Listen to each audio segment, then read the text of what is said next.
Hello and welcome to another installment of Cosmic Co-Pilots. I'm Michael. And I'm Lana.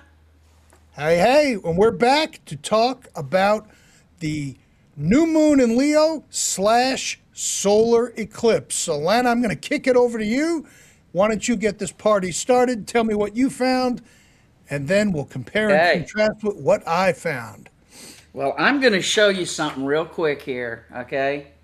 You see that? We have a kite. You see I that do kite see right the there? kite. I do. Right there. Okay. The kite is a significant pattern in the chart. But specifically, what's interesting, and there's several things that are fascinating about this eclipse that we're about to have. One, the chart itself is a locomotive chart with Pluto at the head of the train. It's the engine. So hold up for a second, because for folks who may not know, a locomotive chart. I know you said Pluto's at the head of the train, but what does that mean in general when using that term, a locomotive chart? So a locomotive chart means all the planets are stacked up to where you're like looking at the opposite end of the engine of a train and it's coming at you full bore. Okay, so it's like one after another, boom, boom, boom, boom, boom, boom, boom. Just okay, got it. Yes, yes. Okay. I have a locomotive chart. Really? Does that give you any idea? That's a surprise. I would have never guessed that. Except that the engine of my train is Uranus. Shocking. Okay. That's a hell of a train. So Back to the show. so I lead with shock and awe. Yep, yep. Okay, and this particular train that's happening on the lunar eclipse is being led by Pluto. Okay, so that's the first thing. All right. You remember that the other thing is the kite.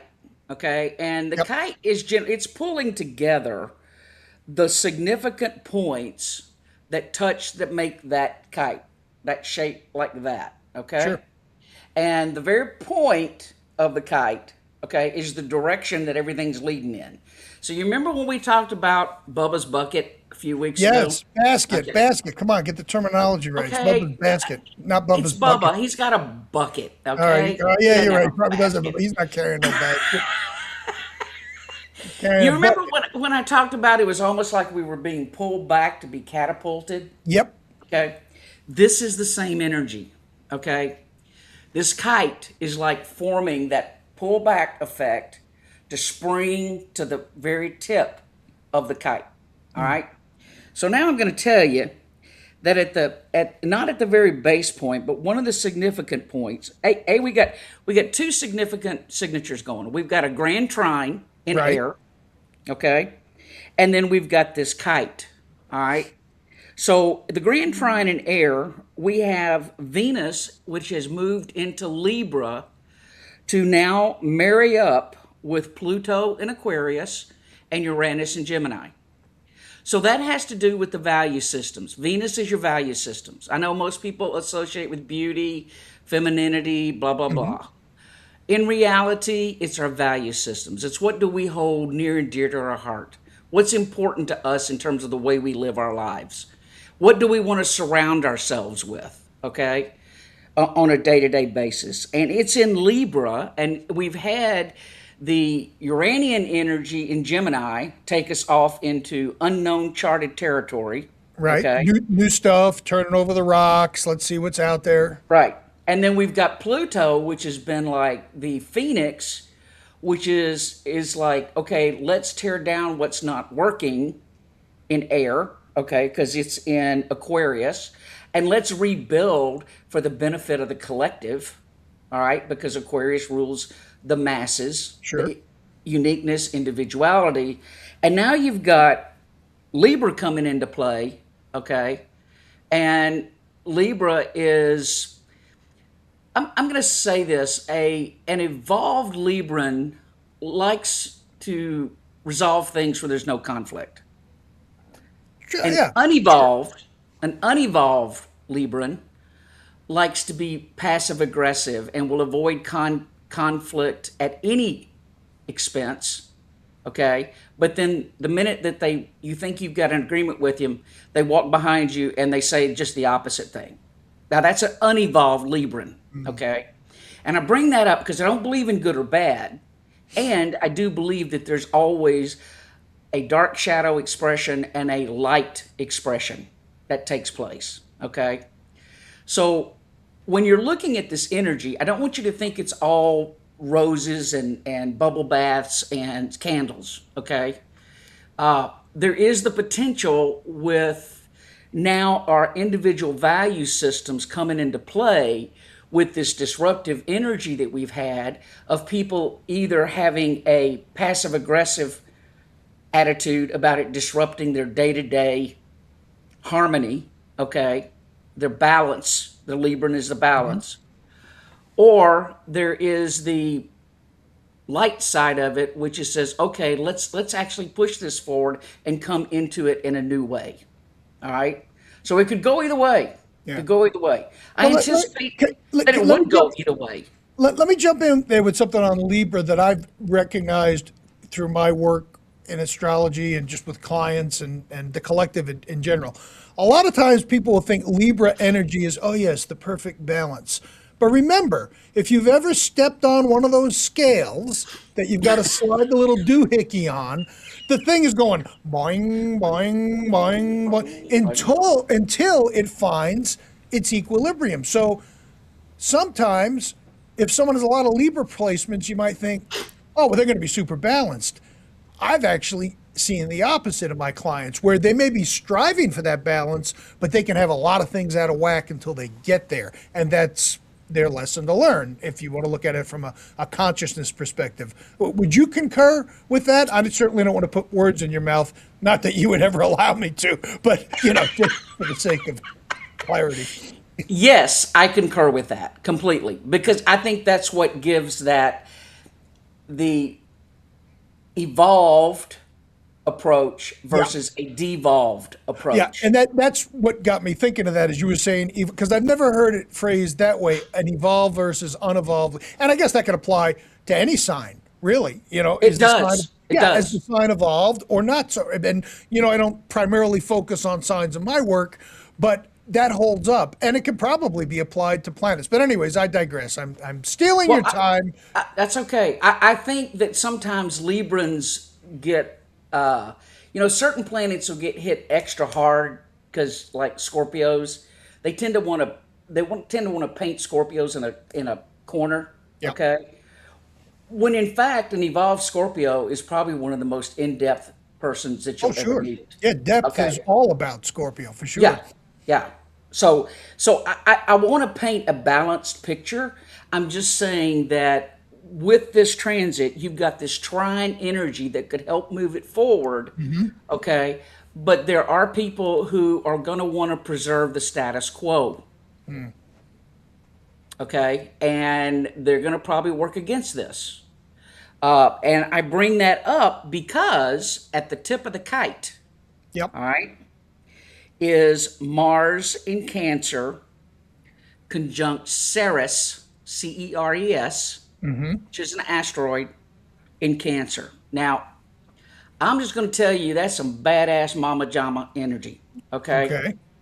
Mars in Cancer, to me, is probably one of the most difficult places for Mars. It's in Cancer, which is emotions. It's personal protectivity.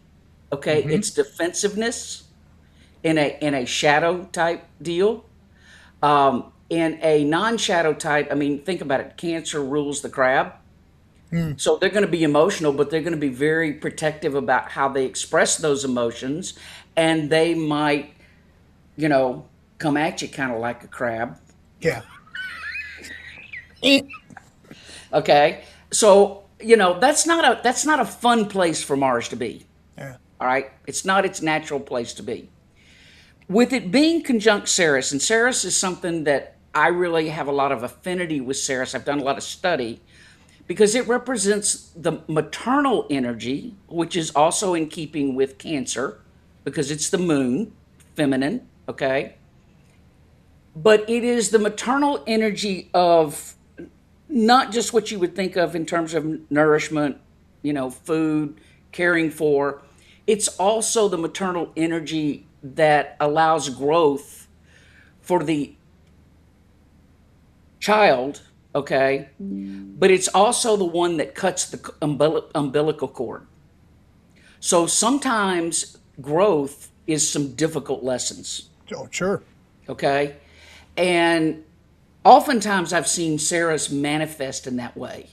So what is really pinging me with this is that I think there's going to be some counter forces out there with this that are causing people to confront what are we being defensive about emotionally? What are we trying to protect emotionally? Because remember, eclipses are about shaking you loose, Yeah. okay, to make change. They are not about the status quo. They are about change, change, change. And we'll probably see that change in the next 6 months or so because they all have a season to the eclipses. Sure. By Yeah, right. virtue, And let's just go on record and saying we're not expecting the Earth to come to a grinding halt on the day of the eclipse. That's no, that's no, not how this works. no, No. but I think there's going to be a lot of issues that come up that relate to personal boundaries, personal value systems, Right. personal protection, somewhat defensiveness kind of thing. Yeah. Okay. I think there's going to be a lot of lessons that come up with that. And when you've got Pluto in Aquarius at the other end of all this, that is saying, what ideas are you married to that you're sacrificing your authenticity for? Yeah. Because Pluto is conjunct with the asteroid Juno, and Juno represents marriage. So it's at this So what particular are you point. wedded to? It doesn't Who? have to What be are a you wed person. to? What are Yeah. you committed to? Yeah. Okay, and how does it interfere with you being authentic, true to yourself? All right. So you've got these personal protective boundaries that are manifesting with Mars and Ceres in Cancer, and then you've got the Libra value systems that are making this trine with this energy. So I think it's going to stir up some shit for some people, is what I think. Interestingly enough, August, September, October, and November, we've got midterm elections coming up, and I'm certainly not a political astrologer, but it's interesting that this is the prelude, and potentially that energy can get popping, and things could get very interesting come November, and that's about as close to that as I want to get. But ideas across the board, maybe given a pressure test. What is it that you're willing to go to the mat on? And we may discover that things that we were willing to go to the mat on are like, well, maybe that's not as important as I thought. Or maybe it is. I don't know. I mean, Well, I don't know if you noticed or not. I'm of the age that I pay attention to this, but the big beautiful bill is about to cut Medicare by as much as yeah, 20 to I 25%. have seen that. Yes. Yeah. That's a big thing that is probably about to get, if it hasn't already, a lot more It's traction. gonna it's gonna get a lot more traction before the Yeah. election. Yeah, exactly. And that has directly to do with everything that's Cancerian at Yeah. home, Protection. Sure. protection, your medical bills. Okay. I Yeah. mean, it's just right there. So it could get kind of interesting. Yeah. Yeah. So All what right. did you find out from the VA standpoint? So, what I looked at, and for those who are astrologically into this sort of stuff and are looking at charts, I'm also looking at the connection of the planets that are forming kind of the kite, but in a different way. So here's what caught my eye initially. And remember, we use tighter orbs, so I'm looking at this through a slightly different lens. But what am I looking at here? Let me look at my notes because I took a whole bunch here. I'm looking at these four planets: Mercury, Venus, Uranus, and Pluto. So now if you look at that on the chart, that's also kind of a kite, but in a different direction. And I wasn't thinking officially kite. And, I'm not too good at memorizing the pattern names and whatnot. Because it all, for me, it comes down to the planets.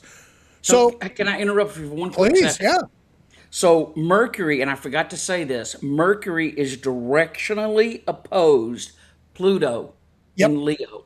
yep, Okay? So all those planets you just mentioned are yep, all setting up in this typical Western astrology formation. yeah. So bravo. Bravo. So, so to extend that, because you set the table beautifully for me here, Mercury and Pluto, big ideas, wild ideas, potentially revolutionary, let's blow it out of the water type of ideas. And remember, eclipses, well, new moons are where things get started, eclipses turbocharge it. So it'll be interesting to see from that perspective, just looking at those two planets, what comes down the pike for the collective over the next 6 months. Personally, this could be the time when you end up doing something that you've been thinking about or got inspired to do, and then you finally give it some legs. But the combination of Mercury, Venus, Uranus, and Pluto brings excitement, intensity, creativity, invention, an appetite for discovery. It's almost like, and this just runs parallel to what you were saying. Well, the status quo ain't working anymore. What are we going to do to shake it up? Now, you can look at that on a global level, and you can look at it at what you're doing in your house when you're talking with your partner, significant other, or whatever, or you can look at it as far as your own daily routines. What may be radical that's coming in, and I don't mean radical as, like we're here just for the sake of being well, hell, a shit disturber. Just someone to come in and take things up. Well, we're not talking about that, but it's unusual, it's new, it's creative, and the possibilities now get opened up. Where you think, well, there's only two choices, A and B. Well, maybe there's a D, an F, an H, a J, and a Z choice that maybe we're just not quite aware of. So that energy, I think, heightens us to be open to new things. And even though we're comfortable in certain areas, new stuff may be showing up that invigorates us and that excites us. Now, bringing it back to Leo, because, a lot of people, the signs certainly provide these benchmarks and guideposts. Leo, in the lens of vibrational astrology, is about individuation. It's not about saying, screw you, it's all about me. That's not what we're talking about. But what we are talking about is how are we going to do things our way? Yeah, some Leos want the spotlight and the center of attention and all that. But according to the data, Leos and Leo energy are about figuring out how I can put my little thumbprint on something, whatever that is. Maybe the way you design your house, maybe something at work, maybe the way that you show up to the bake sale and you bring these, donuts that have been proofed for 3 days and there's this yeast. It's like, what is your opportunity to figure out how to put your spin on something that is important to you, and how that can show up? It's as infinite as there are people in the world. It's always about the donuts with you, isn't it? It's Always, always well, about. yeah, I you can't know, see I them, but they're off know, I screen. know, Yeah. I Well, here know. now I feel Well, compelled. Would you like a nice chocolate glaze? so the one thing that I want to add on here is that everybody was like, well, when Bubba's bucket happens, Oh, yeah, yeah. You notice how fast that's gone now? Everyone's on to the next yeah, hype. It's like, everybody's like, but I want to make up a very valid point here, okay? All of the same planets are involved, except that now Mercury and Venus, the personal planets, yep, have stepped up to join those planets. So the point I'm making is, we live in a society where instant gratification takes too long. yeah, Okay? People expect immediate results, right? this is a continuation of what that energy started. And I think that when we get to the end of this cycle, and we've got for the next 18 months, we're going to be in a very similar eclipse cycle with Aquarius and Leo and a few other planets that are along this bucket, okay, for lack of better words. Yeah. I think you're going to find in retrospect that more shit happened relative to Bubba's bucket than people were willing to acknowledge that it was at the time because they didn't see a big bang. Well, yeah, exactly. It goes back to the analogy. If you plant the seed today, you can go in the yard and look tomorrow. You're not going to see Right. anything. Right. But I think that this eclipse is the Yep. beginning of personalizing it because it is Ah, okay. bringing in Mercury and Venus, and Yeah. those are considered personal planets. They're not considered generational big boy planets Right. like Jupiter and Saturn and Uranus and Pluto. Okay? So I really think that we are starting to step into it. Now, one other thing I want to say that's very important, Yeah. and then I'll shut up for a minute, but Yeah. All right. Because you're Mars, stealing my time, lady. I know You're I stealing am. my. I know, but you stole my time too, so I don't even want to hear about it. Mars, right now, when this eclipse happens, Mars is technically out of bounds.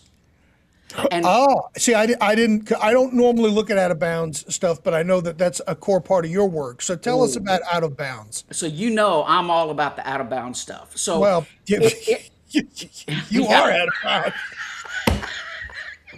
So if this, so for our viewers out there, if this is Yes. planet Earth, okay, the equator is along this center line where the blue meets the red, okay? Most of the planets, when they go across the Earth, they go in a path that's 23 degrees up from the equator and 23 degrees down, okay? Now remember, you got 90 degrees to the poles Yeah. either way. So most of the planets go within that 23 above Yep. or below the equator, or that total of 46 degrees. Okay? When a planet falls beyond that 23 degrees, it's called out of bounds. What it does is it amplifies the energy. It's like taking, say you play guitar and you're in your den and you plug it into your amp at home.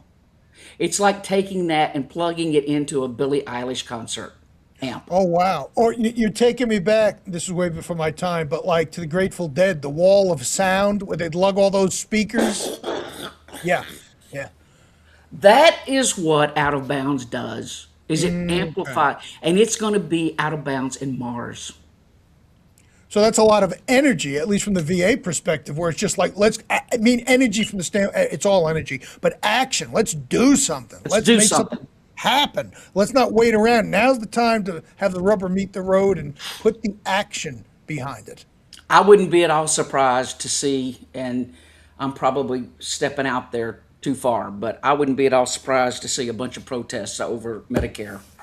You Now might that's see a bunch of interesting. old people walking in the streets, okay? The beautiful thing about putting these out there and letting them stay on the internet forever, because the internet is forever, whether you like it or not, is we can come back and look and see what ends up Right, happening. You know, right. there's one other piece I want to mention that you hadn't mentioned, but I'm sure you probably took a look at it. And there's a bunch of other minor aspects. I'm not going to dive into all that. But there's one other thing that I think is important to key in here, and that is the South Node.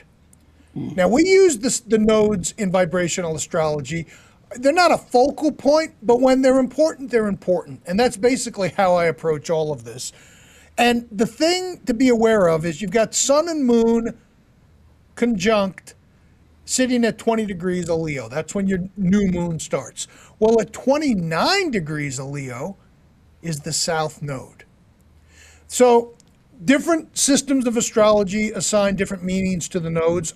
All I can share with you is VA's perspective, and then you can give a little contrast and color on this if you want.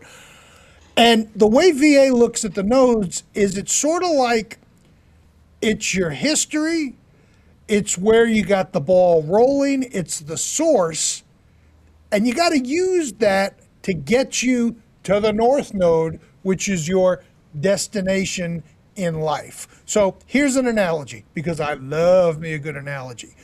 Imagine, and this kind of works a little in reverse, so, but you'll be able to put this together. Imagine you've got a source of water high up in the mountains, and that water is going all the way down through little streams and little lakes and what have you, and it kind of runs and it takes its course, and then ultimately it ends up someplace, the ocean. Well, the ocean could be considered your north node. It's the destination or what you're aspiring to.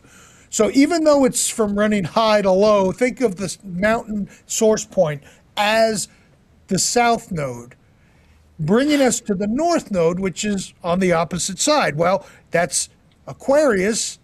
When we look at where the node is now, it's sort of like coming from me, focused on as an individual, Leo, to how do we use what we've helped protect ourselves, advance ourselves, whatever you want to frame it like.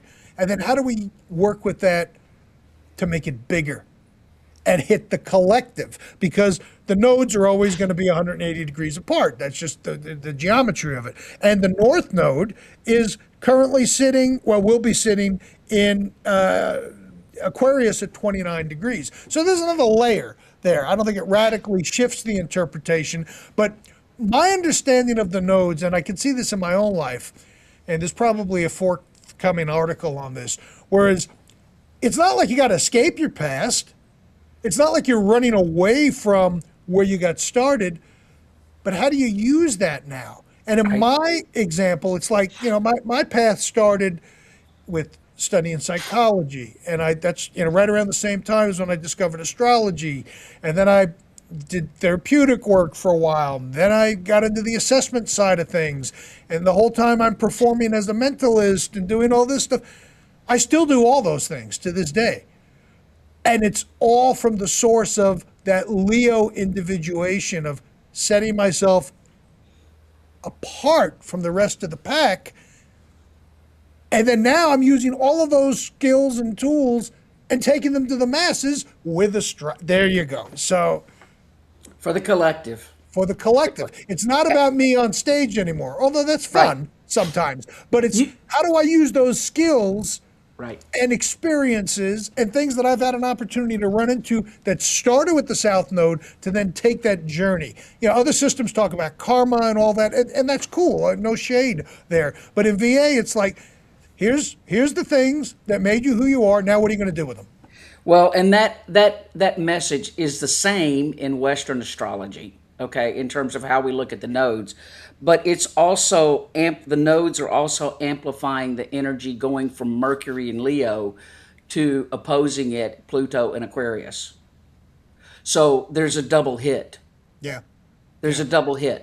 And the note, it's interesting, and I could do a whole thing on this, and maybe we need to do a whole bit, like an hour-long thing on the nodes. But I just started taking, started doing research where I'm investigating historically how do the nodes interplay, okay, in different transits Okay. that I've Yep. had in my life. And this is a graphical ephemeris of certain years, like 2026 to 2028. And I'm going through knowing that certain things have happened for me and looking to see where the nodes were in retrospect to the other planets. And there's starting to be a little bit of a pattern. It seems that it's a personal impact, that the nodes, because they're associated with the moon, Yep. because they are the nodes of the moon, okay? And it's always about balancing that energy. There seems to be something there. I'm going to be very interested to see if it pans out completely. But I think that's a very important point to bring up, and I'm glad that you did, because it is related to that Leo Aquarius axis that Yeah. we've got working for ourselves, that we're going to have working for ourselves for most of this year. Well, I'm thrilled about it because, full disclosure, this is hitting my first house, and I'm a Leo ascendant. So No. listen, I got big plans, baby. I got stuff in the hopper. And that's, people say, well, how do you use astrology? This is how I'm using astrology. I see this timing opportunity that started when when Jupiter hit Leo back in the end of July. And it's going to hang out there for a year. And we've got the eclipse there. It's like, all right, Spermuli, if you got plans, now's your time to execute because everyone can be looking at you. Just make sure you give them something good to look at. And I'm not talking physically because that ship has sailed, but I'm talking about something that is going to be practical, usable, what have you. So that's how you use astrology. I'm not sitting here going, oh, not that there's anything wrong with that. I've got stuff happening and I got a couple of projects I'm very excited about. I'm not quite ready to pull the veil back on yet, but soon, very soon. I've got a couple of projects I'm working on too, baby. Yeah, and you don't have to have Leo in your first house. Wherever Leo is in your chart, and wherever this eclipse is happening. Well, or wherever Aquarius is, because Aquarius is on the other end. It's connected. Okay. So there's multiple layers to this. I just don't want people to think, well, I don't have Leo sitting in my first house. Right. No, you can have Aquarius in a significant part of your chart, like I have Aquarius midheaven. Yeah. So that's with the public sector. So Right. all of a sudden, people are wondering, everybody out there that's been watching probably going, who the hell is this bitch? Because I just popped out of nowhere. Very Aquarian, very Uranian, okay? Just Sort of like showing up to a committee meeting and people saying, who are you? are you? Where did you come from? And what are you all about? So yeah, to that point, if you've got Leo or Aquarius in your chart, you're probably having quite a bit of activity going on. Well, you better have Leo personally. and Aquarius in your chart somewhere, otherwise you're looking at a dysfunctional wheel. I mean, we got it all. Well, I know, but You left the door open. you know what I mean, smart ass. I do. All right, this is probably way longer than it needed Yeah, to be. we're at 35 minutes.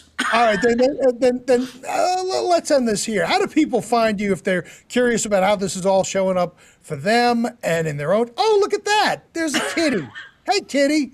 Say hi, Lizzie. Say It hi. is me. Oh, She yeah. says no. That's staying. Oh, no, she's like, oh, that's it. You're stuck now for the duration. I'm stuck now. How Yeah. do people find you if they want to know more? You go to. I told you, Uranus is my favorite planet, and it's my lead train element in my chart. So you go to upuranus.com, and I would expect you to laugh when you do. Okay. Excellent. Upuranus.com, and you can find me there. Perfect. Excellent. And if you want to know more about my work and what I do, you can visit me at blueridgeastrology.com. That's blueridgeastrology.com. And I'm all over social media on the platform of your choice under the same moniker at blueridgeastrology.com. Thanks so much for watching. We'll see you soon for another installment of Cosmic Co-Pilots whenever we get around to it, because we don't commit to stuff like that. It doesn't work with our style, and that's okay. You all have a great eclipse. We'll see you next time. See y'all.